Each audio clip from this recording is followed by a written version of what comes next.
사랑과 은혜가 풍성하신 하나님 아버지, 오늘 이 새벽 또 우리의 영혼을 일으켜 주시고 사랑하는 주님 품으로 우리를 불러주시니 감사합니다. 이 시간 우리를 주님의 임재 가운데 들어가게 하시고 주님 안에서 함께 먹고 마시며 영생을 누리는 은혜와 복을 허락하여 주시옵소서. 오늘 이 예배를 통하여 하나님과 우리의 관계가 다시 회복되며 주 안에서 하나 되는 귀한 시간 되게 인도하여 주시옵소서. 감사드리며 살아계신 예수 그리스도의 이름으로 기도합니다. 아멘. 우리 다 함께 찬송가 314장 찬양하겠습니다.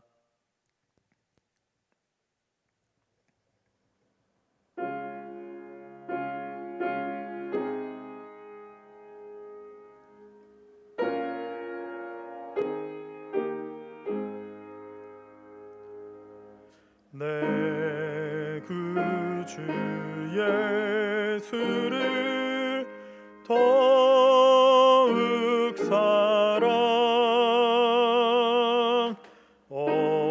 엎드려 비는 말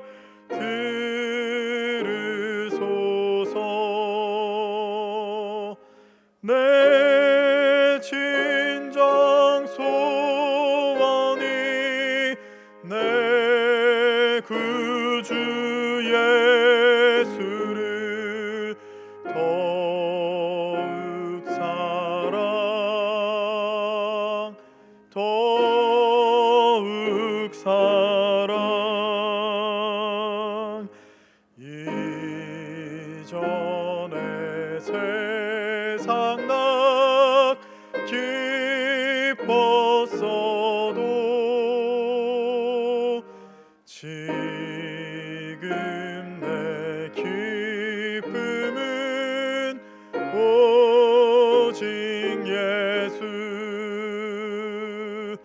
다만 내 비는 말 내 구주 예수를 더욱 사랑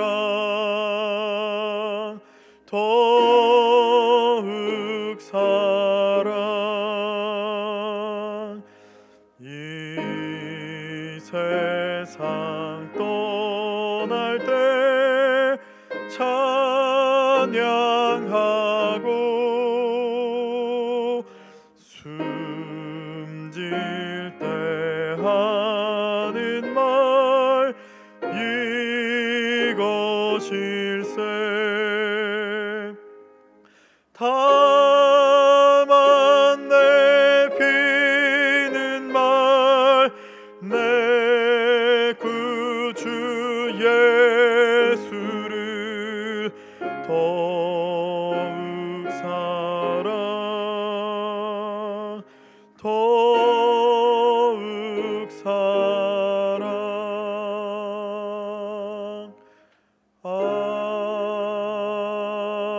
아멘.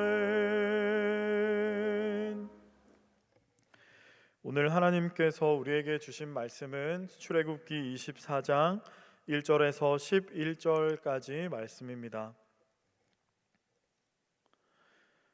이제 하나님의 말씀을 봉독하겠습니다.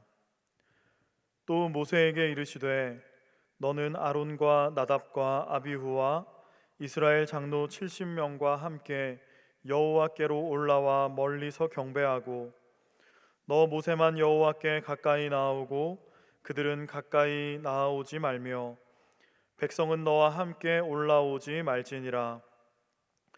모세가 와서 여호와의 모든 말씀과 그의 모든 율례를 백성에게 전하매 그들이 한 소리로 응답하여 이르되 여호와께서 말씀하신 모든 것을 우리가 준행하리이다.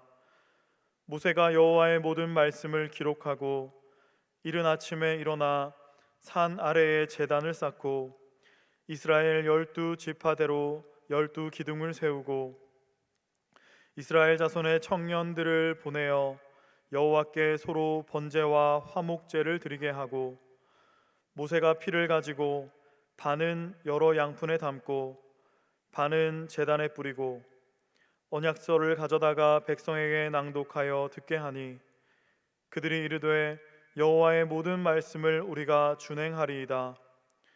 모세가 그 피를 가지고 백성에게 뿌리며 이르되 이는 여호와께서 이 모든 말씀에 대하여 너희와 세우신 언약의 피니라.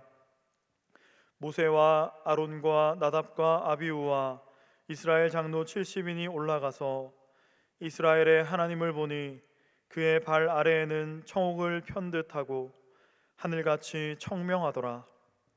하나님이 이스라엘 자손의 존귀한 자들에게 손을 대지 아니하셨고 그들은 하나님을 뵙고 먹고 마셨더라. 이것은 살아계신 하나님의 말씀입니다. 오늘도 이 새벽 예배 자리로 나오신 안산제일의 모든 성도님들을 주 안에서 축복하고 환영합니다. 오늘 이 새벽 기도의 시간 가운데 또 오늘 하루 모든 예배 자리 가운데 우리 주님의 크신 은혜와 또 평강이 여러분의 삶을 가득 채우시기를 축복합니다. 19장에서부터 시작해서 23장에 이르기까지 하나님께로부터 임한 이스라엘 백성들에게 주어진 그 시내산 언약의 내용들을 우리가 지금까지 살펴봤습니다. 이 언약의 내용들은 19장 5절에서 6절까지의 말씀으로 요약할 수 있을 것 같습니다. 세계가 다 내게 속하였나니 너희가 내 말을 잘 듣고 내 언약을 지키면 너희는 모든 민족 중에서 내 소유가 되겠고 너희가 내게 대하여 제사장 나라가 되며 거룩한 백성이 되리라. 아멘. 하나님께 대한 제사장 나라요 또 거룩한 백성으로서 이스라엘 백성들이 이 땅 가운데서 어떻게 살아가야 할 것인가에 관한 구체적인 내용들이 바로 우리가 지금까지 살펴봤던 23장까지의 내용이었습니다. 오늘 본문은 바로 그 뒤에 이어서 그 시내산 언약의 내용들이 모두 진술되고 난 후에 그 언약을 체결하는 장면을 기록하고 있습니다. 오늘 본문의 내용을 자세히 살펴보면 1절에서 3절까지는 이 언약의 모든 말씀들을 모세가 이스라엘의 70인 장로들에게 낭독하고 그들은 이에 대해서 응답하는 내용이 기록되어 있습니다. 이어서 4절에서 8절까지는 이 언약서를 낭독하고 그리고 핏부림의 의식이 거행되는 내용들이 기록되어 있습니다. 그리고 마지막으로 9절에서 11절까지를 보면 모세와 70인의 장로들이 여호와 하나님 앞에서 음식을 먹고 잔치를 즐기는 내용이 기록되어 있습니다. 먼저 이 언약의 내용을 낭독하는 것은 계약을 체결하기 전에 이 계약의 내용을 그들이 지켜야 할 이 법조항들을 다시 한번 언급하는 것으로 이해할 수 있습니다. 흔히 우리도 이제 계약을 맺을 때가 되면 먼저 계약을 맺기에 앞서서 약관의 내용들을 제시하면서 그 내용들을 자세하게 읽어보고 그리고 난 후에 동의를 하면서 이제 서명을 하게 되지 않습니까? 그것과 마찬가지로 이 언약의 체결에 앞서서 그 내용들을 다시 한번 낭독하는 것으로 이해할 수 있습니다.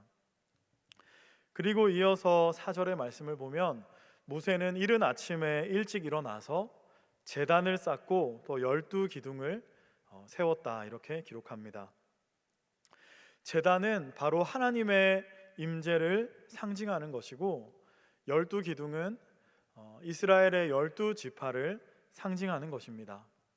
그러니까 언약의 당사자인 하나님과 이스라엘 백성이 이제 공식적으로 이 언약을 체결하기 위해서, 그래서 언약의 체결을 통해서 법적인 그런 언약의 관계를 맺기 위해서 이제 이 앞에 서 있는 것을 오늘 본문은 보여주고 있습니다. 계속해서 5절에서는 모세는 청년들을 보내서 번제와 화목제를 드리게 합니다.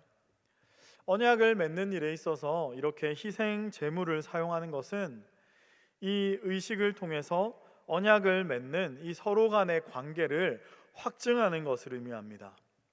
모세는 제물의 피의 절반을 하나님의 임재를 상징하는 제단에다 쏟고 나머지 절반은 백성들을 향해서 뿌립니다. 그리고 이 행위를 하는 사이에 모세는 언약서를 낭독하고 백성들은 우리가 여호와의 모든 말씀을 준행하겠나이다 라고 응답합니다. 이로써 하나님과 이스라엘 백성 상호 간에 이 언약의 내용에 대해서 성실하게 책임을 이행하겠다 하는 것을 바로 이 제물의 피로써 맹약하고 있는 것입니다. 다시 말하면 하나님과 이스라엘은 이제 이 제물의 피로써 맺어진 언약의 관계가 성립된다는 것입니다. 이렇게 피뿌림의 의식까지 마친 후에 10절의 내용은 모세와 아론과 또 그 자녀들이 70인의 장로와 함께 산으로 더 가까이 올라가서 거기서 하나님을 보았다라고 기록하고 있습니다. 이스라엘의 하나님을 보니 그의 발 아래에는 청옥을 편듯하고 하늘같이 청명하더라, 이렇게 기록하고 있습니다. 이 10절의 묘사를 자세히 살펴보면 이 모세와 아론과 자녀들과 또 70인의 장로들이 보았던 것은 더 정확하게는 바로 하나님의 발 아래의 모습을 보았다는 것을 알 수 있습니다. 하나님의 보좌 앞에 엎드려서 고개를 들지 못하고 다만 그분의 발 아래의 모습만 바라봤다는 것입니다. 그것은 청옥을 편듯하고 하늘같이 청명한 모습이었다라고 묘사하고 있습니다. 이것은 바로 하나님의 지극히 크신 영광을 묘사하고 있는 것입니다. 그리고 그 발 아래 바짝 엎드려 있는 이들의 모습은 바로 그 하나님의 영광 앞에서 경외하는 마음으로 경배하고 있는 모습을 묘사하고 있는 것입니다. 그리고 이어서 마지막 우리가 살펴봤던 것처럼 11절 이하에는 하나님께서 그 이후에 이 이스라엘의 존귀한 자들에게 손을 대지 않았고 그들은 하나님을 뵙고 먹고 마셨다라고 기록하고 있습니다. 하나님께서 손을 대지 않으셨다는 것은 바로 하나님이 이 백성을 당신의 임재 안으로 들어오기를 허락하셨다는 뜻입니다. 이 언약의 관계를 통해서 바로 하나님과 이스라엘 백성들이 서로 화목하게 되었다는 것을 의미합니다. 그리고 그들이 하나님을 뵙고 먹고 마셨다라는 것은 이 언약의 체결의 절정으로서 그들이 바로 이 하나님의 임재 안에서 그분과 함께 서로 화목 제물을 먹고 마시면서 즐거운 잔치를 나누었다는 것을 묘사하고 있는 것입니다. 이렇게 오늘 본문의 말씀을 살펴보면 이로써 시내산의 언약이 체결되고 이스라엘 백성들은 하나님과 언약의 관계를 맺게 되었습니다. 하나님은 그들의 하나님이 되시고 그들은 하나님의 백성이 되었습니다. 이것이 바로 언약적인 관계가 되었다라는 것을 설명해 주고 있는 것입니다. 사랑하는 성도 여러분, 오늘 본문을 통해서 우리는 바로 언약적인 관계를 묵상하게 됩니다. 우리가 예수 그리스도를 믿는다는 것은 무엇일까요? 그것은 바로 우리가 하나님과 언약적인 관계가 된다는 것을 의미합니다. 예수 그리스도를 믿는다는 것은 우리가 그리스도의 십자가의 피로써 맺어진 하나님과의 언약적인 관계가 되는 것을 의미합니다.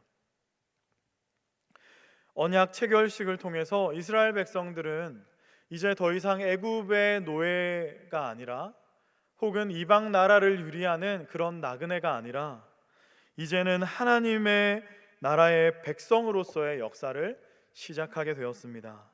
이처럼 예수 그리스도를 믿는 성도들은 이제 예수 그리스도 안에서 하나님의 아들로서 또 하나님 나라의 백성으로서의 새로운 삶을 시작하는 자들이다라는 것입니다. 언약적인 관계라고 할 때 이 언약적이라는 것은 무엇을 의미할까요? 언약적이라는 것은 바로 오늘 본문에서 살펴봤던 것처럼 제단의 제물의 피의 절반을 쏟고 또 나머지 12기둥에 절반의 피를 붓고 뿌리듯이 언약의 당사자들 상호 간에 이 언약을 이행할 의무를 지는 것을 의미하는 것입니다. 다시 말하면 이 언약이라는 것은 당사자들이 서로 상호 간에 그 약속을 신실하게 지킬 때에만 이 언약이 유지되는 것입니다. 마찬가지로 그 관계 역시 이렇게 언약이 유지되는 그 언약 위에서만 맺어질 수 있다는 것입니다. 그러나 한쪽이 만약 언약을 저버린다면 이 언약은 파기되고 이 언약의 관계도 깨어져 버릴 수밖에 없습니다. 언약의 관계가 유지될 때 이스라엘은 하나님의 임재 안에 허락될 수 있고 또 그분 안에서 먹고 마시며 즐거운 교제를 나눌 수 있게 되는 것입니다. 그러나 이 신실함의 균형이 깨어질 때 이스라엘은 하나님의 임재로부터 벗어나고 또 그분과의 교제가 끊어지게 된다는 것을 이 언약의 관계가 설명해 주고 있는 것입니다. 바로 이와 같이 하나님과 우리가 언약의 관계가 되었다는 것은 이런 것을 의미하는 것입니다. 하나님이 언제나 우리를 향해서 신실하신 것처럼 우리도 그분을 향해서 신실할 때 그분과 우리의 언약의 관계는 유지되고 그분의 임재 안에 우리가 거할 수 있고 그분과 교제할 수 있게 된다는 것입니다. 하지만 이스라엘의 역사를 살펴보면 이스라엘 백성들은 하나님과의 언약을 저버리고 하나님과의 관계를 파기하는 것을 알 수 있습니다. 이 이스라엘 백성들의 파기는 시내산에서 내려가는 그 직후부터 산 아래에서부터 시작되었습니다. 이후에 이스라엘 민족의 역사를 살펴보면 이 이스라엘 민족의 역사는 하나님과의 이 언약에 대해서 끊임없는 배도와 파기의 역사라는 것을 우리는 알고 있습니다. 그것이 또한 우리의 역사이기도 합니다. 끊임없이 거역하고 불순종하고 신실하지 못하고 또 배신하는 것이 바로 하나님을 향한 우리의 일관적인 태도라는 것입니다. 이미 하나님과 우리의 언약의 관계는 파기되었어야 합니다. 언약선은 찢어지고 제단과 12기둥은 부서져야 했습니다. 그러나 이 언약은 맹세대로 지켜지지 않습니다. 역사를 보면 하나님은 언약을 파기하는 이스라엘 백성들을 향해서 이 언약을 없이 하지 않으시고 끊임없이 선지자와 사자들을 보내시면서 이스라엘이 돌아오도록 부르시고 기다리고 계십니다. 이 언약의 한쪽 편의 당사자인 하나님께서 끝까지 변하지 않고 이 언약을 붙들고 계시는 것입니다. 때로는 심판하고 징벌하시지만 하나님은 자신의 신실하심으로 이 언약이 깨어지지 않고 유지될 수 있도록 변함없이 붙드시고 계시는 것입니다. 이것이 바로 오늘 이 언약 체결식 안에 핏부림의 의식 속에 담겨 있습니다. 바로 이 언약은 화목 제물의 피로써 맺어진 언약이라는 것입니다. 이것이 곧 화목 제물로서 우리 가운데 오신 예수 그리스도를 바라보게 하는 것입니다.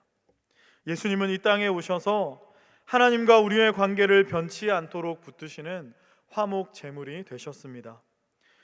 그러므로 예수 그리스도 안에서 우리는 하나님의 임재 안으로 들어갈 수 있고 또 하나님을 예배하고 하나님과 더불어 기쁨의 교제를 누릴 수 있게 되었습니다.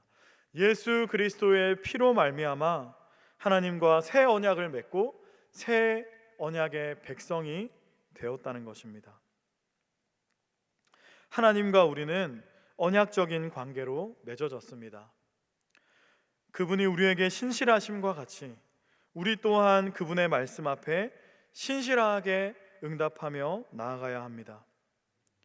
하나님과 우리의 관계가 화목될 때 우리는 그분의 임재 안에서 예배하는 삶을 살아갈 수 있고 또 그분의 손은 우리를 치지 않으시고 우리는 그분 안에서 먹고 마시며 그분과 함께 영생을 누리며 살아갈 수 있습니다. 우리가 누구와 관계를 맺든지 우리가 무슨 일을 하든지 혹은 우리가 삶에서 어떠한 상황 가운데 놓이든지 우리의 모든 범사가 결국은 그분과의 관계로부터 시작된다는 것을 오늘 말씀을 통해 기억해야 할 것입니다.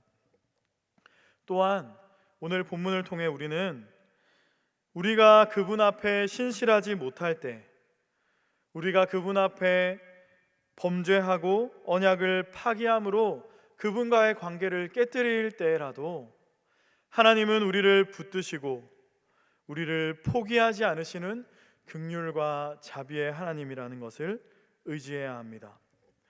우리와 언약을 맺으신 하나님은 바로 신실하신 분이라는 사실입니다. 하나님은 우리를 향한 그분의 신실하심으로 끝까지 우리를 놓지 않으시고 우리와 맺은 언약을 파기하지 않으시고 우리를 붙드시는 분입니다.